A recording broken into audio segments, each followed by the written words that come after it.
Hey, Claude here. We are going to talk about a great topic today, a fun topic, one that is near and dear to my heart, and that is the human-centric organization. Might title it something else, but I was writing an article yesterday on shared thinking and shared learning, and it just made me think about some of the environments that are being fostered out there in organizations versus what is being displayed through some of the job postings and through some of the publicity about these organizations. So, how I'm going to set it up is if you can imagine, if you're looking online and you're looking for work or you're looking to partner with another organization, and some of the things that you see about this company, some of the outward facing marketing that they display is they demonstrate their values. They demonstrate that they foster an environment of care for people. Maybe they put on some of their corporate social responsibility events, and they talk about the family values and employees that are autonomous and think independently and their customer centric nature to their organization. And these are great buzzwords, and these are great things to market about a company. It's great to market about an organization. But if you see that publicly outward facing. The question is the internal environment designed and set up to actually foster those things? Are we are we saying it? Are we putting it out there? And then how are we creating and designing our organizations around those concepts? And one of the most important things to I think understand when we set up this conversation is what is an organization? And the meaning behind bringing people together, it's doing work alone or doing work with an independence doesn't get us to where we need to go. And it can't produce the effect, the desired effect that we want to have. If we want to be impactful and be influential, working with others is simply a better, more progressive, and a formidably more powerful task. And humans have been doing this not only in commerce, but in society for many, many years. So getting good at it is a challenge, and it's always been a challenge because we have humans involved. But the essence of an organization, and this is powerful to understand, is in definition a group of two or more people working together to achieve a common goal. And leadership is inspiring people towards accomplishing organizational goals. So leading an organization takes an understanding of what an organization is, which is a group of people. And then when you look at management, you're looking at planning, organizing, leading, and controlling for organizational objectives, for achieving a mission, vision, or purpose within that company. And some of the ways to go about this are obviously different. But what we want to try to do, and the meaning of this podcast and talk, and you can see the in the background, I have this motivational series playing. It's called Motiversity. Is that human beings watch this? They want to be motivated. They want to be inspired. And there's 1.4 million views on a YouTube video just simply words on a screen and images that help motivate people throughout their day. And why are we watching YouTube videos to motivate us to do things that are good, to do things that are right? Why aren't we being led into environments and being led while we're in that environment and being managed within that environment to consistently be motivated to accomplish some of these goals? And I have some answers and I have a lot of questions about this, but to frame it, it's prudent to understand that there are different types of people. This is practical. There are people that are motivated to work, and there are people that aren't motivated to work. The McGregor theory, theory Y, and theory X lays it up pretty clearly. With theory X, human beings just inherently dislike work. And in theory Y, human beings actually enjoy the process of working with other people in collaboration to achieve a common goal. So when you look at some of the people within your organization, there are people there that do not want to be there. And that's okay. So, as leaders and managers, it's important that we understand that and that we lead them differently or lead them to another organization so that they can find their purpose elsewhere. But we have to know that people are different. What is so critical for a lot of people to understand. I'm teaching these classes on management, and I'm just taught a class on leadership. And there's so much talk about structure within an organization. How then, if I'm a new manager, a new leader, and if I have initiative, how do I structure my team? And how do I set up job responsibilities and tasks? And how do I design the optimal structure for that organization to achieve its goals? And the question is, how is a manager ever supposed to know that, or a new leader ever supposed to know that without soliciting other people's opinions, without coming together in a collaborative environment and asking questions and having that group share ideas and bring into some friction and counter other people's ideas and develop that together, because the answer is not always, there's not always a right answer, but the right answer is fostering a culture and a spirit of creativity and innovation within that company. And I believe that fostering a spirit of creativity and innovation in that company, and there's some ways we can go about doing that, will bring out the right culture, will bring out the right environment, will weed out some of the theory X people, some of the people who are not motivated to work there.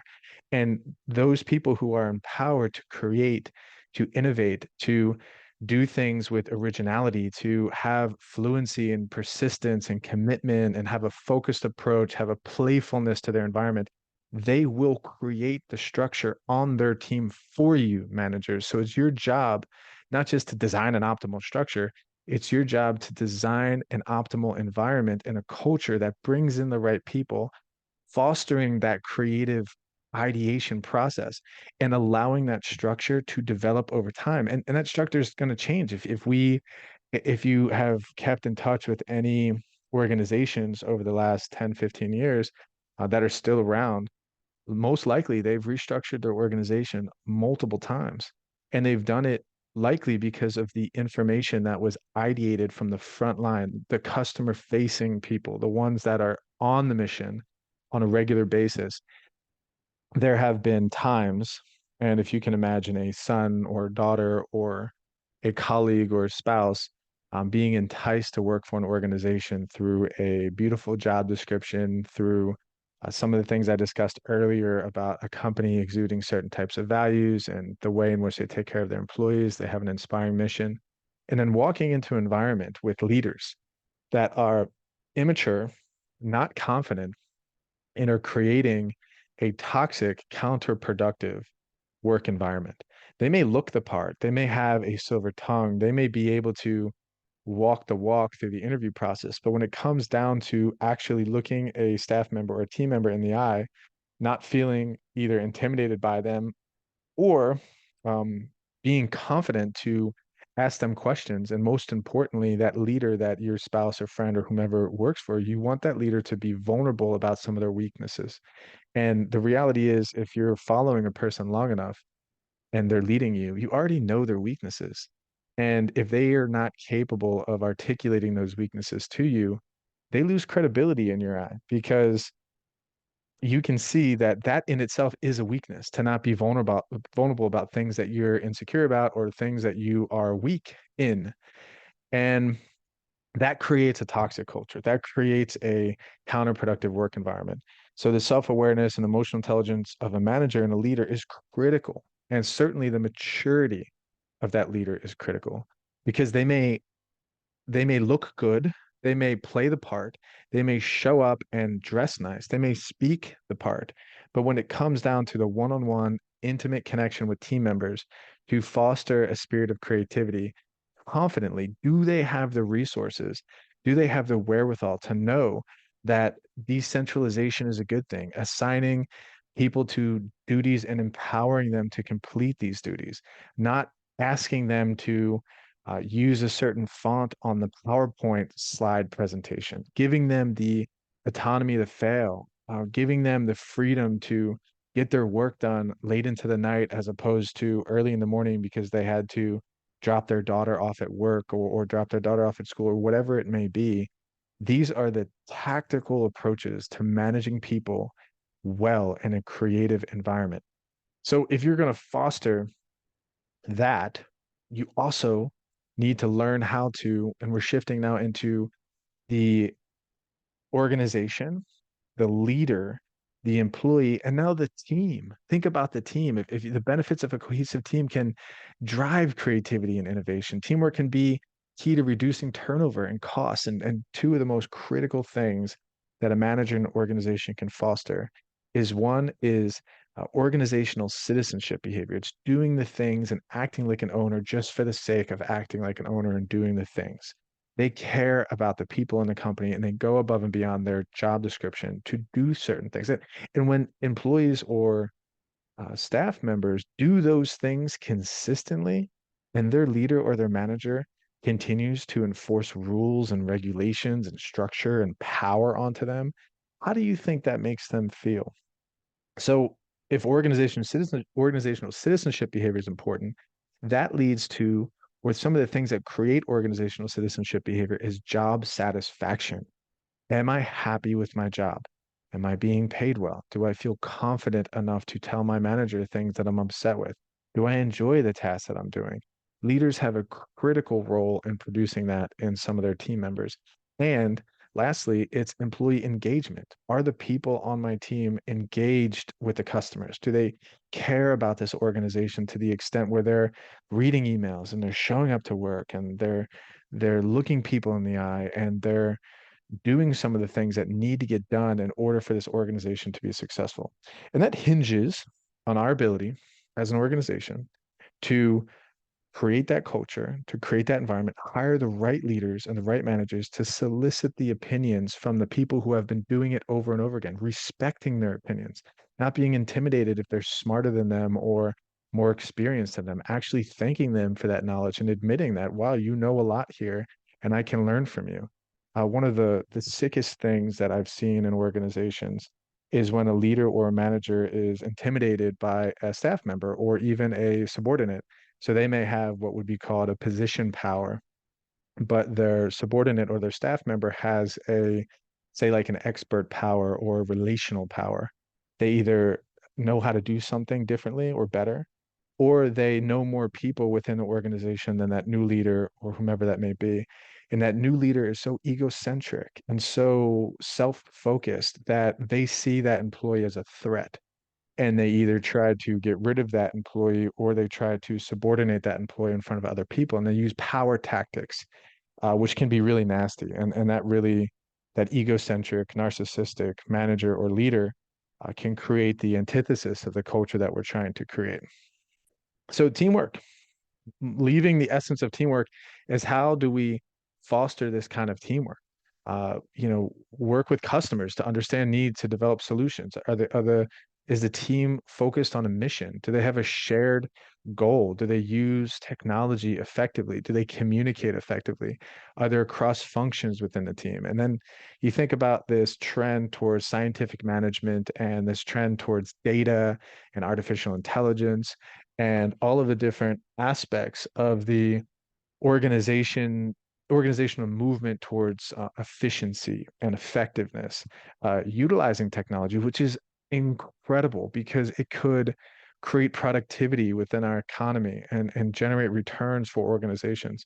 But these tools are led by teams, by cross-functional teams, by teams that are trained, that are developed within that organization um, to achieve these goals. You can't just say, "Hey, listen, we're going to start using artificial intelligence." Well, who's going to implement that? Who's going to monitor that? Who's going to optimize that?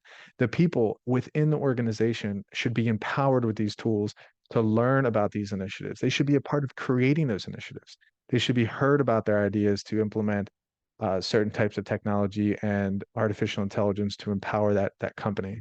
So the behavioral aspect of organizations, the sociology, the psychology, the anthropology, the economics, and developing theories about human behavior and interactions in an organizational setting. Understanding these things as managers is critical to being effective managers. If you're an introverted manager, if you're a narcissistic manager, if you don't understand how to empower other team members, you can learn these things. These things are not um, far-fetched. You can be coached in these things. If you see a trend of employees resigning, if you don't talk to a staff member when they resign from your organization about what happened. Tell me more. Share with me openly. I need to get better here. If you're not having those conversations, how are you going to get better? And maybe you're not committed yourself, and you're certainly not committed to the behavioral science approach of managing people. So when you talk about managing people, when you talk about management in general, you're talking about managing change. And managing change is not easy. People change, culture change, people change people's mindsets. How do I change my mindset, my attitudes, and my beliefs towards a particular topic? Uh, Managers and leaders need to understand how to do that. Culture change. There's tools to driving culture change. Organization development is one of them. Training other people, developing programs within your organization to drive change over time. My wife works with Baptist Health, and they are driving a change initiative progressively over a year, and they're having various forms of trust building exercises. They're talking about the values within the organization and how they're trying to focus more on the patient experience and how can they foster that from the frontline employees all the way into the middle management, all the way into some of the top management, all the way into the executives of the hospital. They're sitting at the same table together and they're answering the same questions with a group of people that are helping from an organization development. So that is how to execute a change initiative. It's rolling out programs like that to change culture. So, but the reality is, how as managers have we set up a group of people? First of all, in ourselves, our own emotional intelligence and self-awareness, learned ourselves on some of our own weaknesses and gotten feedback, and then been able to effectively onboard people into our organization, foster a safe environment, um, bring them into a team environment where they can be incentivized well to be theory Y employees to achieve a goal together, have innovation, and have a culture of creativity. And then from there, how do we set up the structure, the formality of the organization, so that people will inherently change? And this is where the more practical elements of this conversation will come about. In order to effectively create a structure, we have to understand the strategy of the organization, and the strategy of the organization will drive the structure of the organization. If the strategy is to be the best quality service provider in all of Florida, then that's obviously going to drive a training and development concepts into some of your structures. And you're obviously going to have a structure where you have autonomy and independence. If your strategy is to launch the next space shuttle to Mars, you're probably going to have a more scientific, hierarchical approach to figuring out the ordering and the processing of materials, the putting together of the materials, the launching of the spaceship, and there'll be people in charge of each one of those objectives. And it'll be a little bit more of a hierarchical structure. So it's all about your strategy. But in order to do that, you have to have a job design. What is this job for? What are we looking to do? Why is that important? And you say, okay, is this job specialized? You have alternatives to job specialization. And then you have to think to yourself, okay, if we have these jobs and we have these people, how do we group them together in teams? And somebody asked me the other day in one of my classes, they said, well, what's better? Having a flat organizational structure, or where you have a bunch of people reporting to you, or is it better to have a, a large, a top-down organizational structure where it's more hierarchical and centralized, where there are clear chains of command? And I said it depends. And in my experience, if you have the right people, if you have the right culture, if you have the right managerial skills, your structure will develop itself with formality based on the mission, vision, and strategy of the organization. But here are some tactical or tangible ways to go about this. You can create a structure around function. So a function would be grouping jobs that relate to the same organizational activity. So the accounting department, the marketing department, the sales department, the procurement department, the development department, that's a function of a job. And those functions, human resources, will serve the entire organization. So that's departmentalizing by function. And then you have another way of doing it is you can departmentalize by product. So we had this pool company and we had pool service and we had pool repairs. And we had a functional structure where we had support and administrators supporting both of those services. But what we could have done is we could have created a product departmentalization. Say, okay, pool repair, you have a finance person, you have an accounting person, you have a customer service person, and then you have all of the different mechanics and dispatchers specifically for pool repair. So it's sort of its own department. And then you have pool service, which is maintenance. And they have, again, there's some duplicity in roles. You're going to have an accounting person or a finance person, a human resource person, a dispatcher, and some of the field techs. And that's going to be its own separate product department. And do they overlap and interact with each other? Yes, but they are capable of delivering the service in a singular structure. So it's an option. And the question is not, okay, which one do I think is going to be better as a manager or leader? No, it's which one works better for the customer and which one works better for the staff members based on their feedback and their input. They've been doing this for a long time. What do you think is easier? I've experienced that sometimes it's just as hard to serve a customer as it is to serve some of the internal constituents within the company, meaning it's hard enough to work with the lady upstairs to do or the male upstairs to do the accounting bill. And it's more annoying to call them and ask them to send the bill out because you've done it 3 times than it is to call the customer or it is to just do it yourself. So again, those are the things that you're going to learn by asking questions as a good manager and as a good leader based on strategy. You can also departmentalize by location. You can departmentalize by customer type, commercial customers versus residential customers. You could say you have a division in Fort Lauderdale and you have a division in the Keys and they operate separately. Just another way to departmentalize. And so once you departmentalize, so now, I mean, there's a lot in this conversation, but what I'm trying to get these leaders and managers to do, if they listen to this podcast or whatever, is to understand that uh, we're marketing these organizations with great values and the job descriptions look awesome. And we onboard them through this wonderful HR process. And we bring them into an organization and all of a sudden it's a 180. All of a sudden it's, wait a minute, the manager isn't even here. He was talking to me more during the interview process than he was in the first week at work.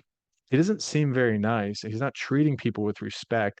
And there's a culture here of toxicity. And that's what we're trying to avoid. And we're trying to keep a consistent growth of our organization, our working together to achieve common goals, our leadership of inspiring people to achieve organizational goals, our management of planning, organizing, leading and controlling, and doing it in a way that's humanistic, human focused, creative, innovative, understanding change, understanding people and some of their needs, understanding the differences between theory Y, theory X, understanding different personality types. And once we have that, we implement a structure that we think works for our strategy.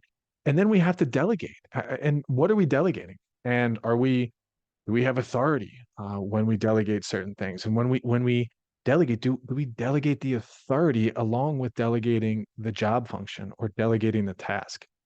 Do we have accountability? When you delegate something, they need to have responsibility, authority, and accountability when you delegate something. And sometimes I see managers or leaders delegate something to a staff member that does not have the authority to accomplish that particular task. And if a staff member goes back to the manager and says, hey, listen, I tried to do this, but I couldn't because somebody was in my way. Um, can you help me? And they say, well, what do you mean? I can't help you. Well, how am I supposed to do it? You're setting me up for failure. Or worse yet, if they say, hey, I've run into this roadblock and so Janet in the office isn't helping me because I'm not her boss. And you go to your leader and say, "Hey, can you help me?" And they say, "Well, she's not supposed to listen to. She doesn't work for you." Excuse me, like that's why I came to you to ask you for help and you're responding back to me and diminishing my authority even further in this subject matter. And that stuff happens. And that's insecure leader and a toxic work environment and a leader that does not know how to delegate appropriately because they're not delegating authority with the task. They're not delegating proper accountability and responsibility combined with authority. So now you have the structure. Now you need to figure out, how do I delegate? So management is not easy. And sometimes you have these organizations that are centralized. And a centralized organization is the organization that systematically works to concentrate authority at the upper levels of the organization. And if you are like me, I will never and can never, I'm putting this out there, work for an organization that keeps authority at the top, that does not understand that it's counterproductive for an organization to concentrate authority because it takes the employees and they may bring their brain to work, but they're not bringing their heart to work. They're not bringing their personal connections and their personal relationships because they don't feel like they have authority to accomplish something. Therefore, if they were to get something done, the recognition or the benefit of that getting something done is just going to go to the people up top that are hoarding that authority. So for some, maybe you can work for an organization that's centralized. For me, no. Every organization that I've ever ran was decentralized.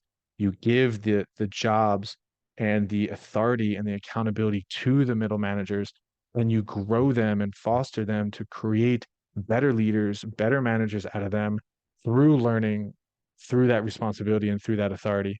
And if somebody was to come to you and you could very easily delegate it to, sorry, if someone was to come to you and say, hey, can you do this for me? Yeah, I can do that for you. But I've given that authority to so and so. So let me go to so and so and ask them if they can do it. That would say, you know what, thank you. I'm empowered by that. The worst thing you could do is do it for them. And the person that you gave that authority and responsibility to finds out you did it and is saying, what the heck? That's something that I'm supposed, or how come you didn't tell me about that? So a manager or leader that is deferring some decisions to others, depending on what that decision is usually a good manager or a good leader that knows how to lead people. A manager or leader that has all the answers, that does all the work, is not really a manager or a leader of anything but themselves. So there are times, don't get me wrong, where decisions need to be made by the leader, where management needs to gather information and make a decision based on what everyone said and needs to own that. But most of the time, in most organizations, those decisions can be decentralized and delegated to others.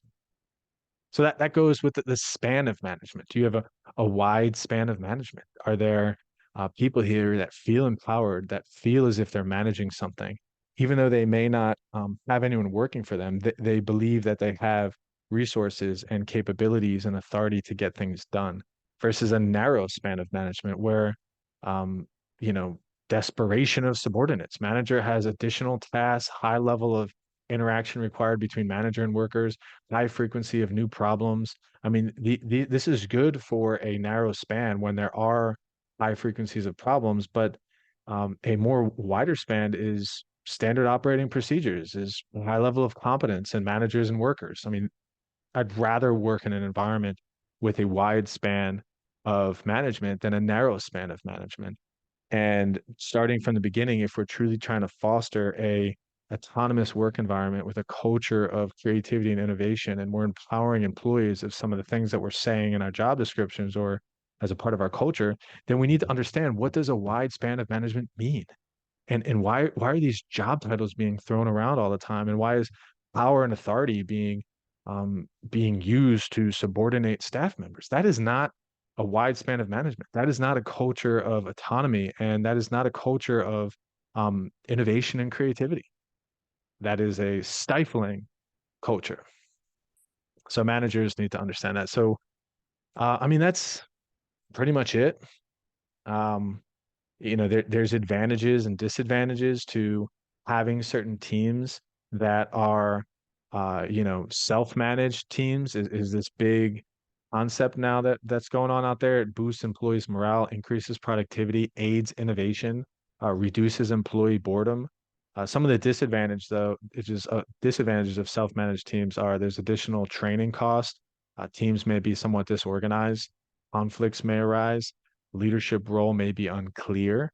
So if your team is self-managed, there are great things and there are not so great things. But leaders and managers need to understand that we should move towards self-management teams. We should move towards a wide span of management. We should move towards an organization of creativity and innovation. We should move towards Theory Y staff members and not Theory X staff members. And we should root out some of that counterproductive and toxic work behavior out of our organization through sound organizational, leadership, and management practices.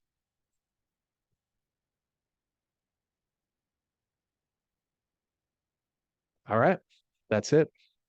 Hopefully you enjoyed, and hopefully some of that made sense. And I look forward to talking more about these concepts. And another concept that I wanted to kind of put out and make sure is clear is this concept of shared learning and this concept of collaborative knowledge and creating a place where people feel free to give feedback and bring in their unique experiences from the past, their unique perspectives, how they see things, and bringing that to a place where they can bring that together and share constructively. There's a story in a book about how this author was asking people in a crowd to guess the weight of a calf once it's slaughtered, like just the meat of a calf. And everybody in the room, there were some people with experience, some people that didn't have experience as butchers or whatever, and they could have guessed it correctly, but nobody in the room came even close to guessing the right answer. It's like 1,200 pounds or something like that. And but collectively as a group, if you averaged in every single answer, it was 1 pound off of the exact right answer. So this is a story that fosters the creative process of groups together and the power of taking individual ideas and summing them together to get the right answer, to make the right decision, and to get a variety of different perspectives of people's walk in life, people's experience, people's educational knowledge, and pulling that together in a concept called shared learning or collaborative learning so that we can make the right decisions, so that we could foster the right culture, and so that we can continue serving customers, serving, delighting, and amazing customers around the resources and specialties that we have in our organization. Teamwork, organizational culture, change management, people, a humanistic culture. These are all things that, as leaders and managers, if we're publicizing these things in our job descriptions and we're wanting our organization to represent these things within our values, that we have to know what they are, number one, and we have to know the tactics to actually create them. And it starts with the leader. As Craig Groeschel says, as the leader gets better, everybody gets better. So, how then are we doing this? Are we training managers and leaders to know this, implement this, and execute on these organizational tactics? Thank you so much.